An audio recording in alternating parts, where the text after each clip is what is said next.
د ښځو خو ځان له ناشنا خپل کتاب دی که د سړو کتاب جدا دی او د ښځو کتاب جدا دی د ښځو په کتاب کې هغه خبرې دي چې هغه نه په قرآن کې شته او نه د پیغمبر په کتاب کې شته. اوس د ښځو په کتاب کې یو خبره دا ده چې وایي د شپې به ځای نه جارو کوي، که د شپې د ځای جارو کوي نیستي راځي.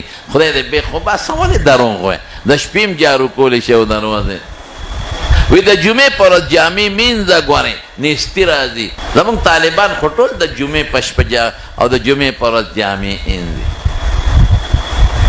او وی چې مړی وشي نو چې کم دی او لمبی نو څلوېښت ورځې بال ته ډیوه بالی.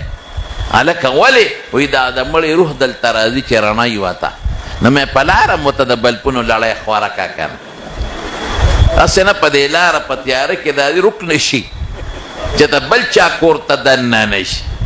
دا د ښځو خپلې قصې دا رواجونه به نه کوې. یو علاقه کې راته چا وی چې دلته مړی وشي او لمبولو لیوالي نو خلک کباب خوري. مې دا لا ښه رواج دی کباب ترسکون دی. هلکه دا ولې؟ وی چې دا کباب ترسکون دی او په مړي سخته تیره ده نو خولې ترخه ده نو دا ترسکون کباب وخوره. نو مې خوله د هغه ترخه ده او کباب ته خورې هغه له خوله کې ومنډه کړه. دا رواجونه دي د ګناه. زموږ په وطن کې خلک الوا پخوي دلته نیم خبر خو چې په تختې اچوي نو خلک الوا پخه کي. هلکه دا څه کوې؟ دا رواجونه مه کوئ. خیرات هر وخت کولی شی مړي الله په نوم او ثواب یې مړي ته بخی خو ښکلې خیرات وکړئ او د ورځو تخصیصات مه کوئ چې دې ورځ باندې به کوم او په دې ټیم به نه کوم او په دې ټیم به نه کې ثواب زیات دی او په دې کې کم دی. نو د خپل ښځو ځان له خپل یو کتابي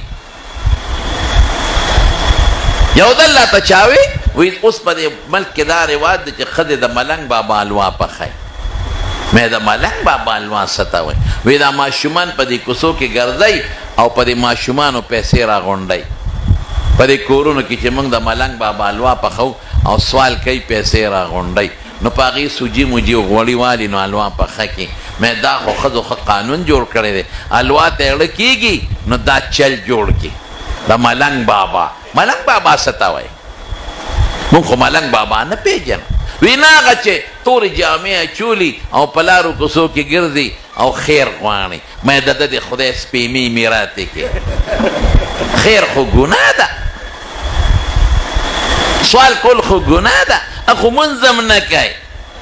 ملنګ بابا مونځ نه کوي په لارو کوڅو کې ګرځي او سوال کوي. نو د هغه الوا پکې د کم کتاب رانه. دا زموږ د ښځو خپلې نخرې دي ګورئ. اوس شکر دی د ښځو مدرسې جوړې شي په هغه مدرسو کې دین زده که شریعت یې زده که قرآن یې زده که. نو ما ته وایي د ګوتو راښکو ختم. نو ما د ګوتو راښکو ختم څه ته وایي؟ وایي دا په قرآن ګوته راکاږو او کینو ختم وکړو. دا ستا عقل دی؟ قرآن دې له راغلی چې ته په هغې ګوتې راکاږې. قرآن دې له راغلی چې تلاوت یې وکړه. قرآن دې له راغلی چې په معنی ځان پوه کا. قرآن ښکل کا، د قرآن رومال جوړ کا، په بچو قرآن زده کا. دې له قرآن راغلی نو دا پکې نشته. اوس دې سړي له پې خدای دا دومره غټه مرتبه ونې ورکړه. بس د هغه یو خپل ناپوهتیا وه. ساده سړی و، ساده و، یو عاشقانه سوچ و د غریب. نو خدای پې ونه څونه اجر ورکړ. نو چې هسې دې په ګوته راښکه دونه اجر خدای ورکړ نو چې څوک یې تلاوت کوي نو هغه له به خدای څومره اجر ورکوي. د قرآن شریف تلاوت به کوئ که خیر نن نه پس کومه خوله چې د خدای په قرآن چلیږي نو د انسان به خدای د هر غم او د مصیبت نه ساتي. او په کم کور کې چې د خدای د قرآن تلاوت کېږي په دې کور به د خدای قهر او غضب نه راځي. موږ زر وایو یاره جي تکلیف دی، بیماري ده، ټینشن دی، پریشانی ده. نو زه د خدای بندگانو قرآن لولی که نه؟ حضور پاک فرمایي زه نه وایم. وایي چې کوم ځای د خدای قرآن لوسته کېدېږي هلته سکینه نازلېږي. نو زموږ طالبان د سکینې 5 معنی کوي. خو یو معنی دا ده چې د خدای خاص رحمت راځي. نو چې د خدای خاص رحمت کوم ځای ته راځي نو هلته د خدای قهر او غضب څه کوي؟ نن نه پس به راسره دا وعده کوئ چې څومره دوستان دلته ناست یې نو ټول که یو سپاره او که نیمای او که ربعی څلورمه سپانۍ خو ټول به وعده کوئ چې د قرآن شریف تلاوت به کوئ که خیر ټول به انشاءالله داسې نه وروستو ملګري شوق سره مړه غلې مو وایي که نه یار شوق سره دغسې نور شوق سره ماشاءالله چې دا بوټي واوري دا کائنات واوري دا به دله د قیامت پر ورځ د خدای په دربار کې ګوی کوي که خیر انشاءالله او که چاله په ناظره قرآن شریف نه وردي نو قل هو صورت خو ټولو له وردي نو رسول الله مبارک فرمایي چې څوک درې ځله قل هو صورت وایي سوره اخلاص نو الله بدله د قرآن شریف د ختم ثواب ورکړي او چې څوک لس کرته ووایي نو هغه له به خدای په جنت کې محل جوړ کړي دا به وایي دیم به یو کار کوئ یو بچی باندې به علم کوئ که خیر انشاءالله او د یو بچی نه به حافظ جوړوئ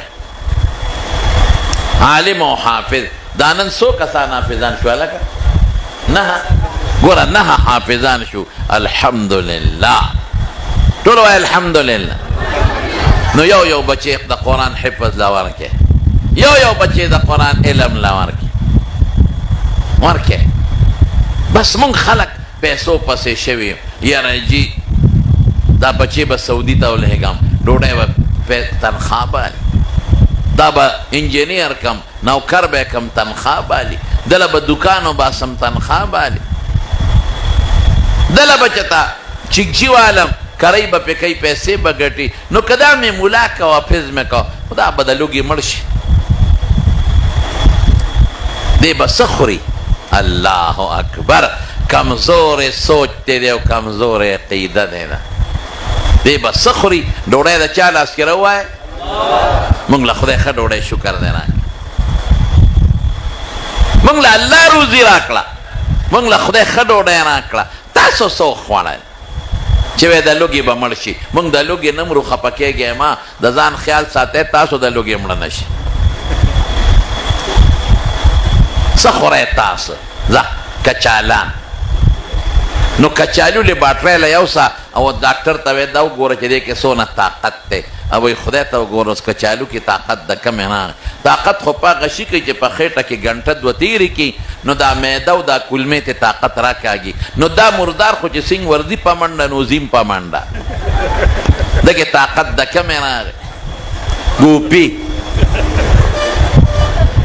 هلکه ګوپي ترخ کې مو ګوپي نیولې دي او داسې ټالی ټالی کېږي او کور ته وړی ګوپي وړمه ګوپي سبزي ده ټیک ټاک خو په ګوپي کې څه طاقت دی دی ما ته ووایه ګوپي کې څه دي ما نه یو ځل په مدینه شریفه کې چا تپوس وکړو وایي په اعتکاف کې څه خورو مې ګوپي پکې مه خوره هغه راپسې چالاکۍ جوړه کړه په فیسبوک یې ورکړل چې دی وایي چې په اعتکاف کې ګوپي خوړل ګناه ده او حرام دي صاحبه یو لویه نخره ما ته چا وایي راشه لوی جنجال دی جوړ کړی چې کوم شاګردان او دوستان دي هغې وایي دی ټیک ویلی دي او چې څوک مخالف دی هغې وایي دا په کوم کتاب کې دي په فیسبوک یو لوی جنجال جوړ ما کوم ځای ویلی دي چې دا ګناه ده او حرام دی ګوپي خو یو سبزي ده او چې څوک یې د نعمت په شکل خوري